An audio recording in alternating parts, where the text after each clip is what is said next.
Oh, you're back. I left the stereo running. Can you make sure it stays on? Thanks. Hey,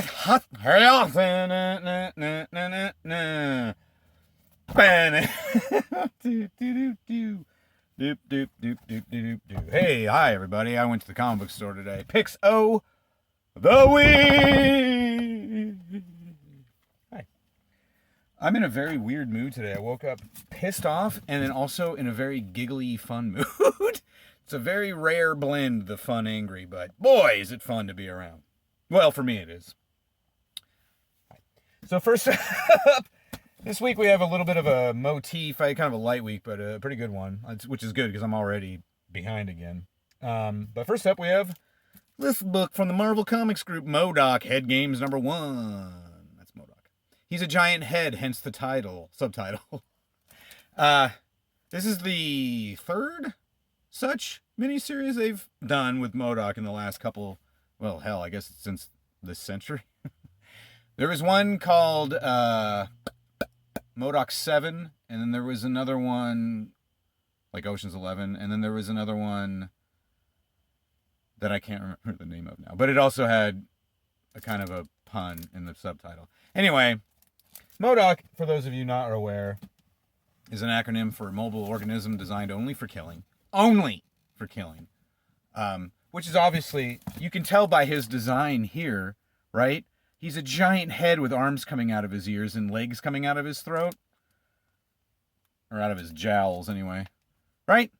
That's a real design. You don't want to make him stealthy or, able to blend into the background or camouflage of any sort or weapons or any of that. Nope. Giant head and a little pause Easter egg holder there. But this is why I love the Marvel comics, because they're very silly. Now, MODOK was originally like a supervillain, and he was he was a product of AIM, if I remember correctly. Is George Tarleton? And I believe he was just like a janitor or something, but I might be confusing him with a leader, otherwise known as Samuel Stearns. I remember, obviously I remember a lot of these characters' real names, but I based the character on MODOK and the leader. It's kind of a combined thing. And his name was Stearns. His last name was Stearns, first name George. Yeah, George Stearns. Anyway. But MODOK, since it is a very silly character, has been mostly played for laughs in pretty much every appearance he's made. I can't remember the last time MODOK made an appearance as like an actual threat. And why would he?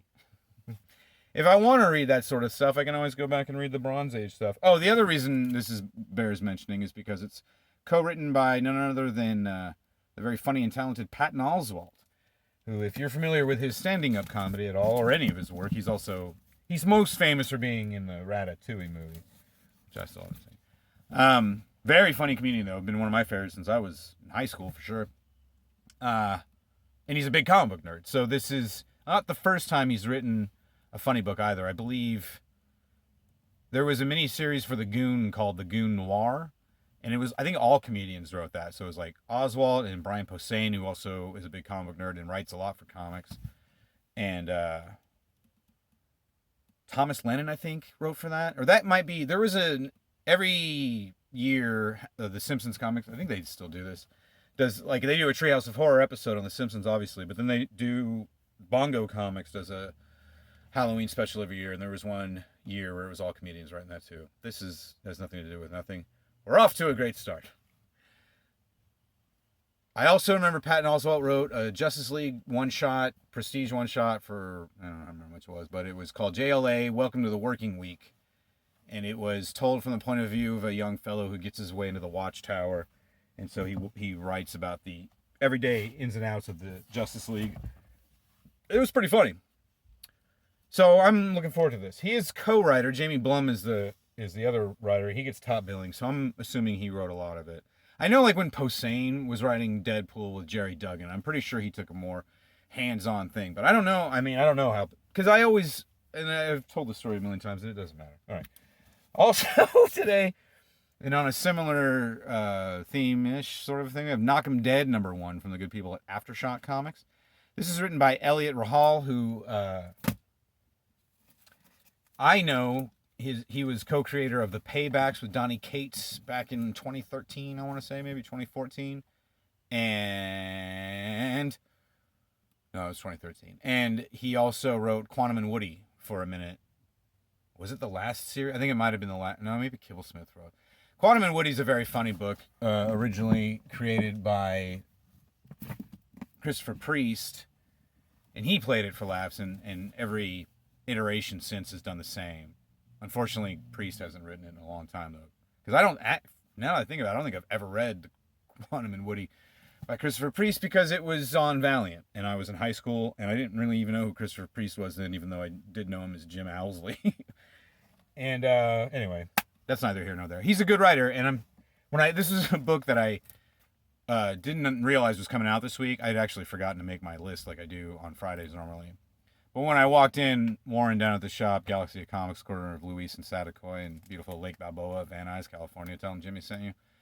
He put this in my bag right away because it's a stand-up comedy comic again. Instead of, like, we had Dying is Easy, which was a murder mystery about a private eye story starring a stand-up comedian. This is more of a supernatural afterlife thing starring a comedian. So I think it's the elevator pitch that Warren threw me when I walked in the door was a comedian dies and then he's reincarnated as another comedian, which I can tell you right now, no one would know the difference, including the two comedians. But it's fantasy, right? It's fun.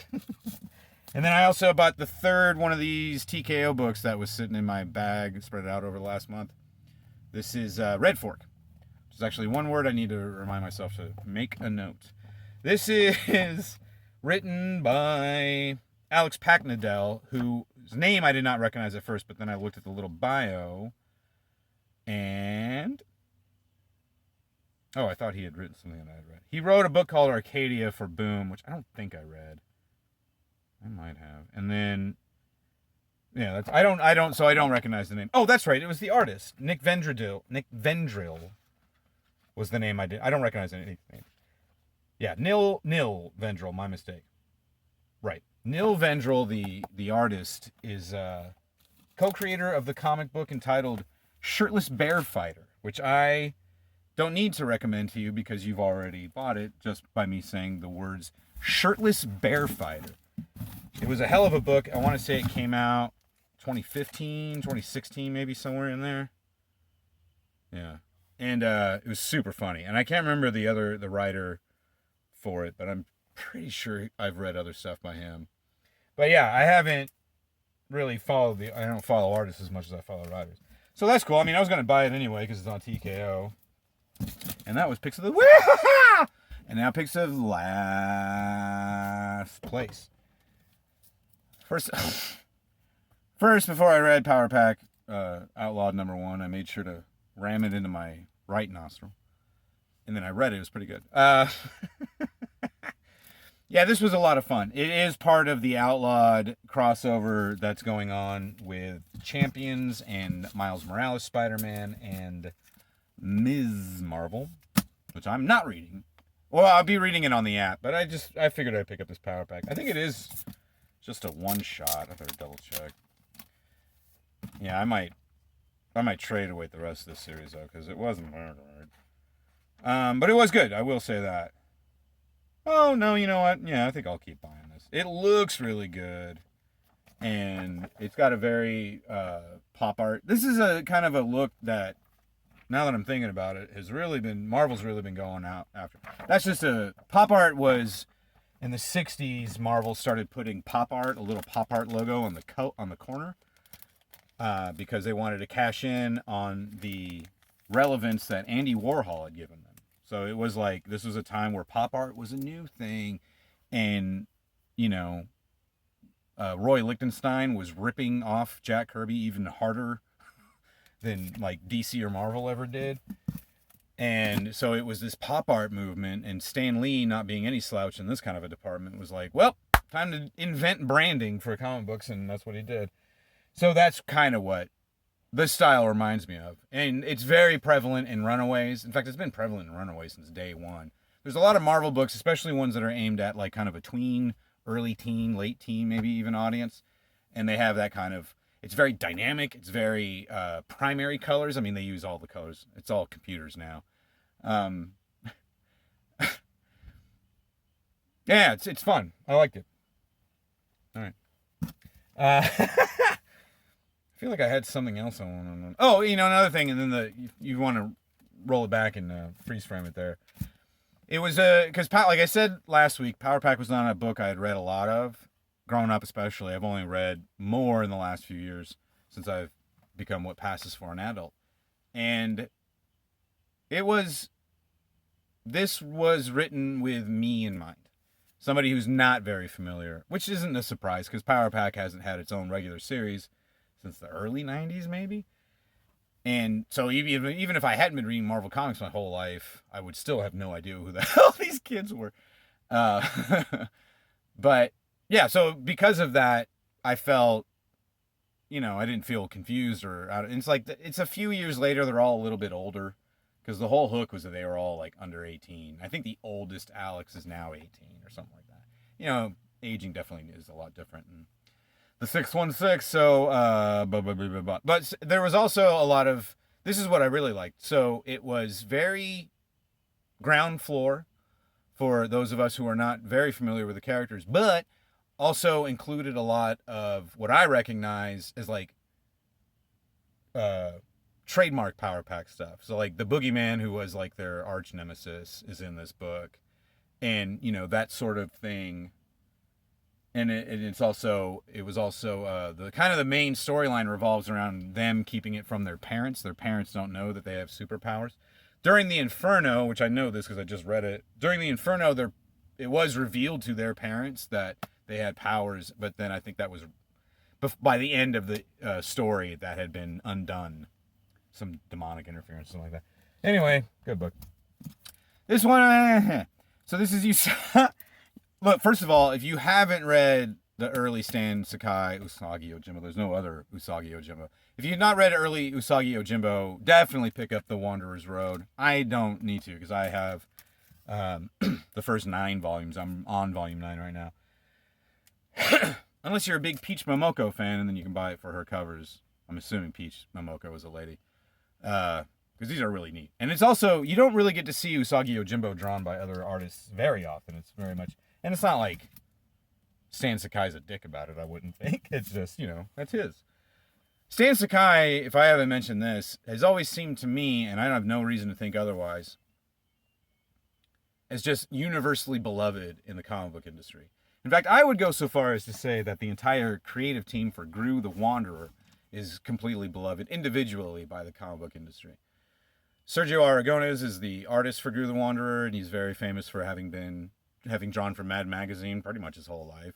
He drew all the marginals and stuff, and if you saw his cartoons, you'd recognize him. Oh, obviously he's most famous for doing the animation to the intro to the television show Bloopers and Practical Jokes, as hosted. TV's Bloopers and Practical Jokes.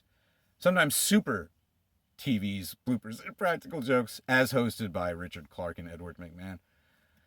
The writer for Gru the Wanderer, the co-writer, is Mark Evanier, who is a comic book staple. Like, he's been a part of the industry since he was in junior high. And, he's now a writer himself, or he has been a writer for many, many years. And aside from being heavily involved in the comic book industry and being like kind of a comic book historian, he wrote what many would consider the what's the word I'm looking for? Standard Kirby bio? That's not what I was looking for. Called Kirby, aptly enough. He also wrote for a lot of television. He wrote a lot of television. He wrote a lot of cartoons and stuff. And he's just he's like a jack of all trades. And yeah, beloved, like I say. Stan Sakai is the inker for Gru the Wanderer, and like I'm saying here, he's such a nice, sweet man, and he's done very well for himself with Usagi Yojimbo. He's a big help from Eastman and Laird because they rolled Usagi into the Ninja Turtles universe, yet allowed Stan Sakai to keep creative right. He still owns Usagi Yojimbo. So there was a period in the 90s there where they must have been backing Brinks trucks up to his house every other day. So Which I have always, it's such a cool thing for Eastman and Laird to do. I would probably credit to Laird, because he's definitely much, but not to say Kevin Eastman's not. I talked about this last week. And then Tom Luth is the colorist for Grew the Wanderer. And I don't know that Tom Luth, the only other thing Tom Luth has ever done that I know of is color Usagi Yojimbo when he does color ones. But he's also I've never heard anyone say a cross word about any of those men. And that makes me feel good, because there's a lot of pieces of shit in the comic industry. I'm not supposed to be swearing. And then finally, this was a lot of fun. This is the other history of the DC universe, which is now officially my favorite John Ridley thing that he's ever written. So like I said last week, this is the history of the DC universe as told from the perspective of its African-American characters. And this issue in particular is narrated by Black Lightning, who was DC's first black superhero. That doesn't seem possible, because it wasn't until well into the 70s. Marvel was way ahead of him. Imagine that. But yeah, so this is so good. I really enjoyed this because Black Lightning, which I'd kind of forgotten because I'm not very familiar with the character, a real stick in the mud, a real kind of very uptight, very much on his high horse, and very moral. So to put him in the middle of a John Ridley story is pretty smart, because that's going to make Ridley have to write around him or with him, and he really leans into the kind of almost Rorschach-ian or like Punisher. Like, he doesn't kill anybody, but he's got this very black and white, this very Ayn Rand view of everything. So it's like, you're either good or you're not. And if you're not, you're going to get punched in the face by Black Lightning. But he drives away his family, and his career goes to poop. And it's it's heartbreaking, but it's great. It's, it's a good combo. Yeah, and I think I mentioned last time that Cam and Coley is only doing the layouts. The art was still really good. But honestly, a book like this is super heavy on the text. The art was beautiful to look at, especially in this format, which is, I'm glad that they're really using, it's all splash pages, basically. Sometimes you get a 2-page spread, but there's very little, like, there's a few pages that of story where it's just like panel, panel, panel, but a lot of it is just big splashes and then a bunch of text, a bunch of narration by Black Lightning in there. But, whew, good story. I'm really looking forward to the rest of those. I have a feeling they're won't be enough, and that was picked up last week. All right, 17 minutes. I guess I can take mercy on you. I also, I was going to bring that other Usagi book in here, but I haven't finished reading it. And I'm not very caught up. I probably won't read that Red Fork until who the hell knows when. But I just got high all Thanksgiving weekend. But, yeah, hopefully I can get to some more reading. I'm finally, I think I might have mentioned this, I'm finally starting to get I'm starting to make more time for things, because there's so much stuff that he's like, oh, I never get to this, but it's like, oh, right, I have to make time for it. So I want to make time for some funny books, and that's what I plan to do this week. So I guess that's it. All right, I'll hold up the sign and then get the car started.